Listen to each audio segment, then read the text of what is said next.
Hello বন্ধুরা, আজকে আমি আপনাদের জন্য একটা নতুন ভিডিও নিয়ে এসেছি। যে ভিডিওটা থাকছে আপনারা কিভাবে কম্পিউটারের মাধ্যমে খুব সহজেই প্লোটোকন যে স্টোরেজটা আছে সেটা আপনারা ডাউনলোড করতে পারেন। বন্ধুরা, এই অ্যাপসটা কিন্তু ফোনে ডাউনলোড করা কিন্তু অনেক সহজ, কিন্তু কম্পিউটার ডাউনলোড করতে কিন্তু আপনাদের কিছু প্রসেস মানতে হয়। তো চলুন, বেশি কথা না বাড়িয়ে আমি আমার কম্পিউটার স্ক্রিন আপনাদেরকে নিয়ে যাই। বন্ধুরা, তো আমি আমার কম্পিউটার স্ক্রিনে চলে এসেছি।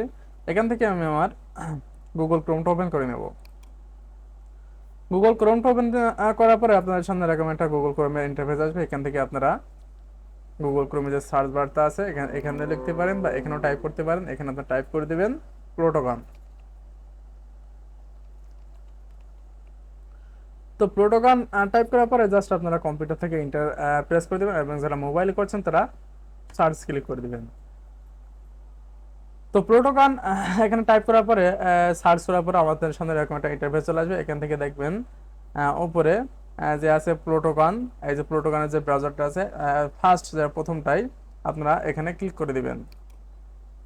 তো এখানে ক্লিক করার পরে আপনাদের সামনে এরকম একটা ইন্টারফেস চলে আসবে। এখানে দেখেন আছে মোবাইল অ্যাপ, এখানে আছে ডেস্কটপ অ্যাপ। হ্যাঁ, তো যারা মোবাইল অ্যাপে ডাউনলোড করতে চান তারা মোবাইল অ্যাপ এখান থেকে ডাউনলোড করে নেবেন, আর যারা ডেস্কটপ অ্যাপে ডাউনলোড করতে চান তারা এখান থেকে ডেস্কটপ অ্যাপে ডাউনলোড করে নেবেন।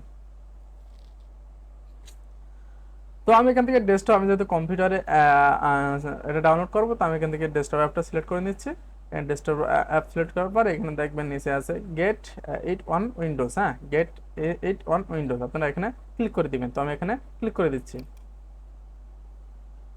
তো এখানে ক্লিক করার পরে দেখেন আমাদের কিন্তু প্লোটোকন যে স্টুডিওটা আছে সেটা কিন্তু অলরেডি ডাউনলোড হওয়া এখানে শুরু করে দিয়েছে। এই যে দেখেন এখানে কিন্তু আমার ডাউনলোড হচ্ছে। এটা কিন্তু 614 MB।